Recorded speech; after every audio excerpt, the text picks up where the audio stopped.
Good morning friends, this is Anjani Dubey and today we are going to discuss Mindspace IPO। जैसे कि आपको पता है कि Mindspace का IPO पिछले महीने 27 जुलाई को आया था और 29 जुलाई को खत्म हो गया। लेकिन जिन जिन लोगों को अलॉटमेंट होगा तो Mindspace के स्टॉक को क्या उनके पोर्टफोलियो में रखना चाहिए, यदि जिनको अलॉटमेंट नहीं हुआ है तो किस प्राइस पे Mindspace को खरीदना चाहिए, और यदि आपके पास ये स्टॉक है तो कब तक इसको होल्ड करना चाहिए। नमस्कार, Mindspace का हम आज आपको आईपीओ रिव्यू करेंगे, रेटिंग बताएंगे, बिजनेस मॉडल बताएंगे, साथ में REIT का कॉन्सेप्ट के साथ Mindspace का एक बेस प्राइस बताएंगे, किस प्राइस पे आपको खरीद लेना चाहिए और कब तक होल्ड करना चाहिए, और इस तरह के स्टॉक का फ्यूचर क्या होता है। REIT के कॉन्सेप्ट को सबसे पहले समझने की कोशिश करते हैं। REIT is nothing but it's real estate investment trust, और यहाँ पे रियल एस्टेट में जो पैसे डालते हो उससे कैसे आप रेवेन्यू जनरेट कर सकते हो। बहरहाल REIT का कॉन्सेप्ट ये है कि फॉर एन एग्जांपल आपके शहर में एक मॉल बना है, उस मॉल में आपको लगता है कि इसका ग्रोथ अच्छा हो सकता है, इसमें अच्छे अच्छे ब्रांड्स आ सकते हैं, शोरूम खुलेगा, तो उस हिसाब से आप भी चाहते हो कि इससे कुछ रेवेन्यू जनरेट करे, तो आप डायरेक्ट डेवलपर के पास जाओगे और डेवलपर से बोलोगे कि मैं आपके इस प्रोजेक्ट में इन्वेस्टमेंट करना चाहता हूं। तो यहां पे डेवलपर बोलेगा कि there is a procedure, then you can enter in this concept of investment. तो वो क्या बोल रहा है कि आप शेयर होल्डर बन जाओ, तो उसके कंपनी में आप शेयर होल्डर बन जाओगे, तब वो आपके पैसे को उस प्रोजेक्ट में इन्वेस्ट करेगा, और उस प्रोजेक्ट के इन्वेस्ट करने के बाद जिससे उससे रेवेन्यू जनरेट होगा, चाहे रेंटल हो चाहे सेलिंग प्राइस पे हो, तो उससे उसका एक 90% तक आपको वो दे देगा, मतलब अपने शेयर होल्डर्स को देगा, और 10% जिसमें वो कंपनी के लिए कुछ पैसे रखेगा और टैक्सेस और अदर जगह वो पे करेगा।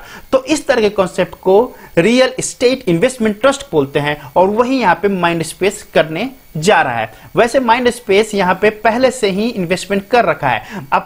आपको पता होगा कि Mindspace 4 सिटियों में काफी अच्छे से एक्टिव है, मुंबई, हैदराबाद, पुणे एंड चेन्नई। उसी तरह से इसका पोर्टफोलियो भी जबरदस्त है। अब पोर्टफोलियो की बात करते हैं। They own a quality office portfolio located in 4 की ऑफिस मार्केट इन इंडिया। जैसे कि मैंने आपको बताया कि मुंबई, हैदराबाद, पुणे और चेन्नई में अच्छा खासा इन्वेस्टमेंट कर रखा है ये कंपनी ने, और वहां से वो रेवेन्यू भी जनरेट कर रहा है। हम एक एक करके बताएंगे कि किस सिटी से कितना रेवेन्यू जनरेट कर रहा है।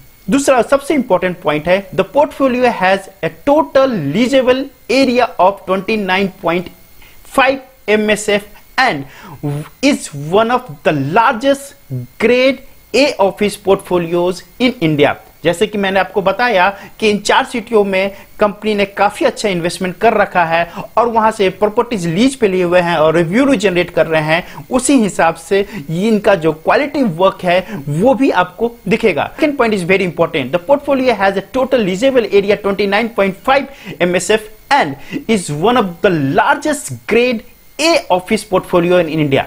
That is a very true, क्योंकि यदि आपके पास अच्छी प्रॉपर्टीज हैं और वो अच्छे लोकेशन पर है और क्वालिटी वर्क अच्छा है, और आप स्पेस प्रोवाइड प्रॉपर डायरेक्शन से कर रहे हो, जिसको आप बोल सकते हैं कि अच्छे फैसिलिटी दे रहे हो, तो डेफिनेटली आपका ग्रोथ अच्छा होगा। और ठीक यही काम Mindspace इन 4 सिटियों में भी कर रहा है। दोस्तों, the third point is very important, the portfolio comprise 23 MSF of completed area.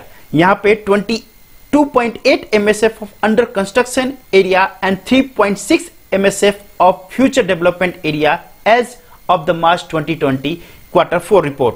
दोस्तों, जैसे कि आपको बताया कि पोर्टफोलियो इस कंपनी का काफी मजबूत है और अपकमिंग प्रोजेक्ट्स हैं वो भी काफी कॉन्क्रीट हैं, तो उस हिसाब से इस कंपनी का मुझे पोर्टफोलियो और फंक्शनलिटी मुझे काफी स्ट्रांग लग रहा है। दोस्तों, ये तो इसके पोर्टफोलियो Mindspace की बात करी हमने, लेकिन अब revenue from the other region से बात करते हैं। तो मुंबई में इसका जो लोकेशन है वहां से रेवेन्यू 6.5 करोड़ के आसपास आता है, हैदराबाद में 623 करोड़ के आसपास आता है, पुणे में 482 करोड़ के आसपास आता है, चेन्नई से अभी रेवेन्यू जनरेट नहीं हो रहा है, लेकिन वहां पे प्रॉपर्टीज वैल्यू जो ओन करती है लीज पर, ये करीब करीब 600 करोड़ के आसपास का है। यहीं पर बता देते हैं कि पुणे में 4,25,000 करोड़ का है, और हैदराबाद में 9,000 करोड़ की प्रॉपर्टी वैल्यू है, और मुंबई अकेले 10,000 करोड़ की प्रॉपर्टी वैल्यू रखता है, और वहां से जनरेट 6.5 करोड़ के आसपास होता है ईयरली। दोस्तों ये तो हमने एक फंडामेंटल के साथ कंपनी का जो इनकम का सोर्स है, जहां से रिव्यू जनरेट होता है, वो बात करी। लेकिन जो सबसे इंपॉर्टेंट है, three things that will is very important for any organisation. अब यहां पे बात करते हैं हम कंपाउंड एनुअल ग्रोथ रेट की, दोस्तों CAGR growth in rental income over the years. हर साल CGR ग्रोथ इनका बढ़ते जा रहा है और ये मेरे लिए सबसे की फैक्टर है किसी कंपनी को इन्वेस्ट करने के लिए। दूसरा point, vacancy level of property, it is different between the supply of unit and demand of unit. That is very important for the growth of any organisation.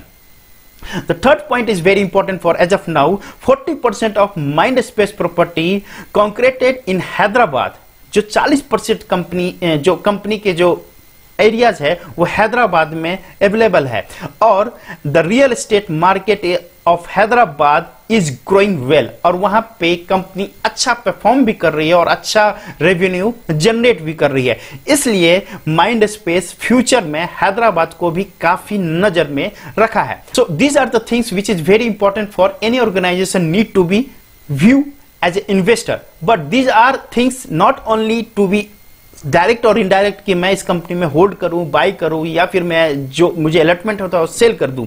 इससे पहले भी और इसके बाद भी बहुत कुछ जानने की जरूरत होती है। दोस्तों माइंडस्पेस का सबसे पहला एक कॉन्सेप्ट समझने की कोशिश करते हैं कि ये IPO क्यों आया है। इन्हें 4,500 करोड़ पैसे अपने शेयर होल्डर से लेनी है, और यहाँ पे फ्रेश जो IPOs आ रहे हैं वो करीब करीब 3,500 करोड़ के आसपास आ रहे हैं। जैसे कि आपको पहले ही बताया कि जुलाई 27 को इसका IPO का ओपनिंग डेट था, क्लोजिंग डेट 29 को था, इशू टाइप बुक बिल्डिंग थी, लॉट साइज 200 शेयर्स थे, इशू प्राइस 274-275 पर इक्विटी शेयर था, लिस्टिंग हो रही है अगस्त 12, 2020 को।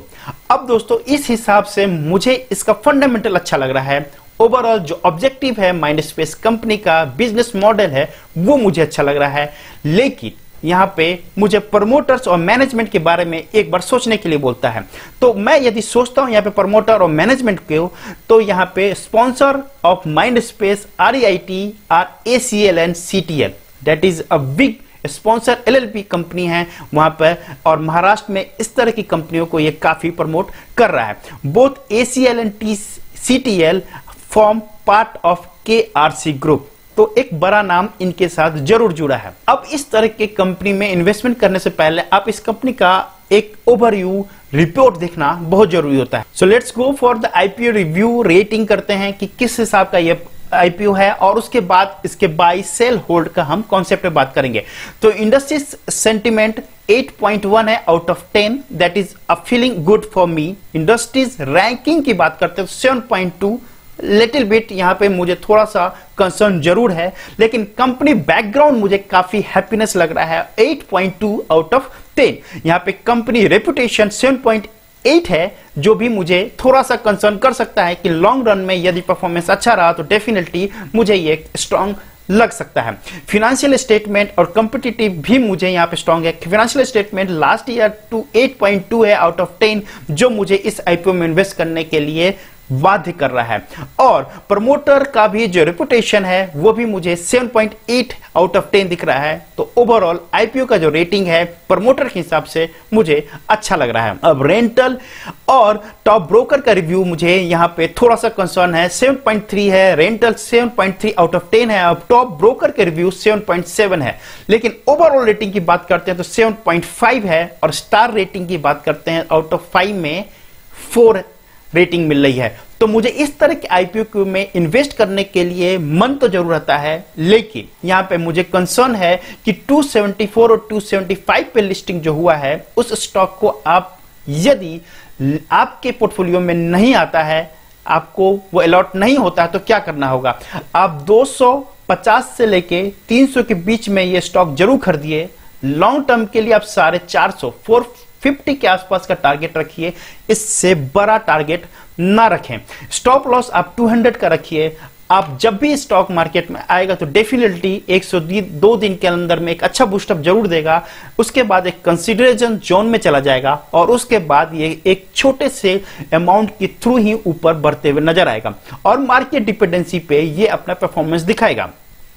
तो मेरा मानना है कि आईपीओ लिस्ट हो जाने दीजिए 12 अगस्त को, उसके बाद आप ये 250 से 275 के बीच में खरीदिए।